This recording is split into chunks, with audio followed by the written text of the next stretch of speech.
Naga mo, sir. Nilaga, te.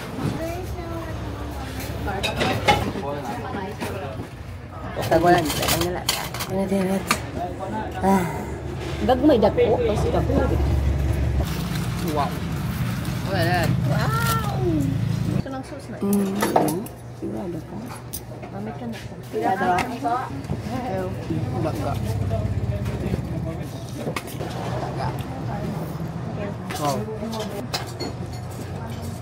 Samet. Thank you. Wow. Magun karon. With the meat. It's so tender. We've got here bok choy, tomato, beef meat.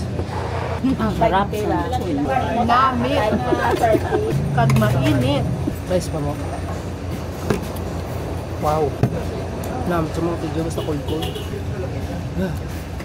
May rice pa ta. Thank you.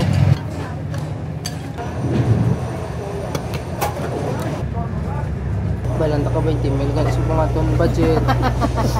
Pabayad din. Balis, talaga na. Ang ugas na sinanay. Wala ilog bayad. Ano ugas na ito? Wala mabayad. 335. So we paid 335 pesos. 2 servings of nilaga. 100 pesos per servings. And then 3 soft drinks, Mountain Dew, 25 pesos. Price nila is 12 pesos per serving. So nakalima kami.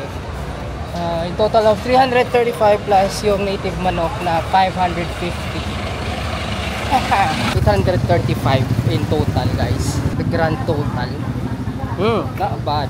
Ang nilaga is a bit salty. So I would rate it like 8/10. 10 would be the highest. And yung native chicken is 10/10. Masarap siya. See ya, guys.